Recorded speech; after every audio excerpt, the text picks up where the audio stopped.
I'm going to be walking you through how I fixed a parasitic drain on a 2016 Honda CR-V. After a certain age, the Honda factory door handles have these sensors in them. And so when you have the key fob in your pocket and you walk up to the door, the sensors are only supposed to turn on and try to sense the key fob if your hand is directly behind the handle. In my case, even without my hand being behind the handle, if I was a couple feet from where the door was, the car would just unlock.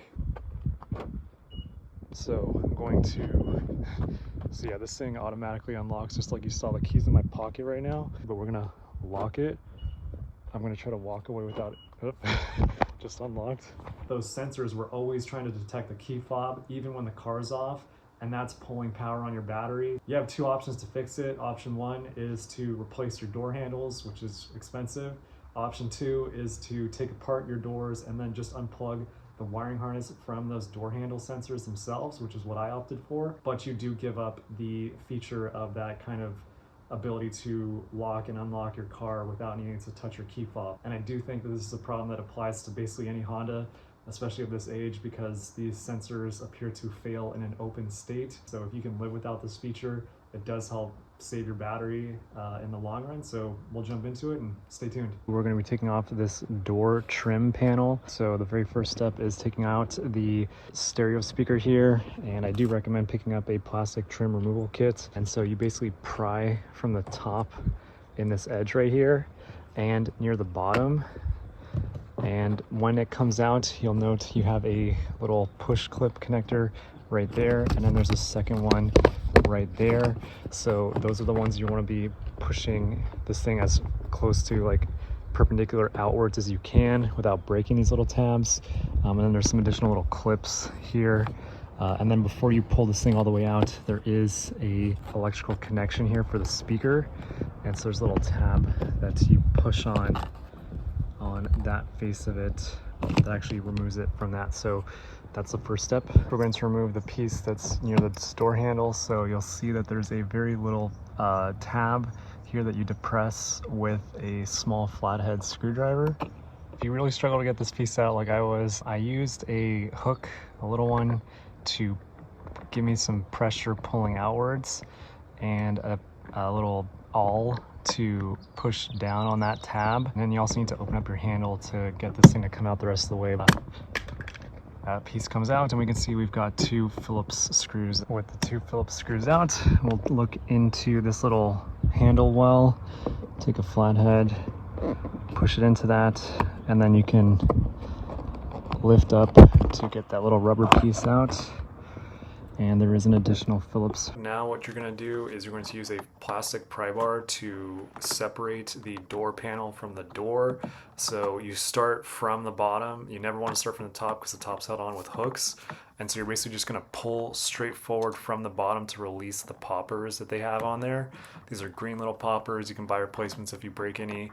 And you're just going to separate them, and then what you're going to do is you're going to lift up on the panel once you've got it separated, and the door handle itself on the inside is attached with these little clips. So if you push directly towards the door, the handle comes right off, but you don't want to pull it all the way off yet either, because there is going to be some electrical connections for your windows on the door that you want to take care of first. There is a connector right here that we'll be removing. That's for the window switch, I believe.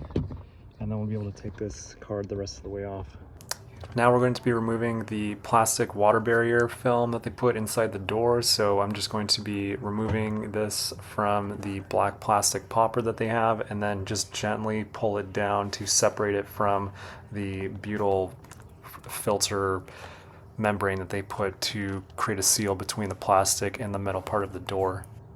Now that we got the little piece zip tied down here, that's a removable zip tie, we can see the little sensor wire that is how the door handle here knows when your hand's behind it. So what I'm going to do is disconnect it. So using my left hand, I'm going to come in, and if you can see my thumb is pushing down, and I'm just pulling it.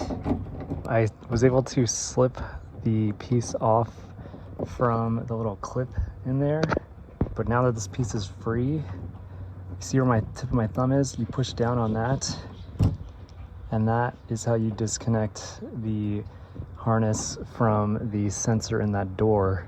On this sensor, there's two sides to it. So the fatter side hooks around this black clip right here, just like that. So I'm gonna leave that so it doesn't flop around in my door. And then this piece, I'm probably gonna zip tie it. I stuck a zip tie through the wires on this door handle sensor right here so that this thing's not gonna shake too much. And then I just wrapped it around the other wires. Now I'm gonna take off my temporary zip tie, and we're gonna button this guy back up, stretching it around this piece.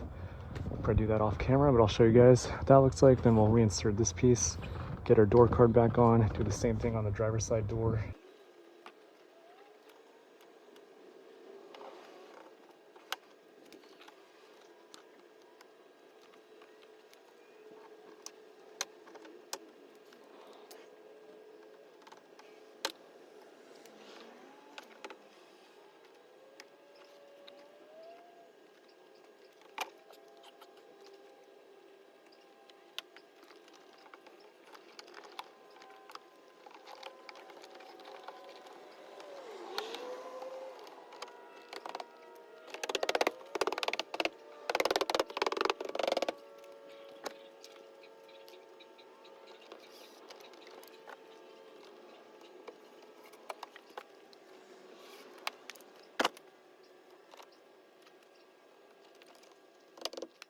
The key difference with the driver's side door is the main console for the door locks and windows. So taking that off first and then removing the two electrical connectors is the most important thing and difference with this one. And then everything else is literally the exact same process of popping off your door card and then removing that plastic water barrier and disconnecting the door sensor wiring harness connector inside that door. And then once you've done that, that's all you have to do and start putting everything back together to resolve this specific issue.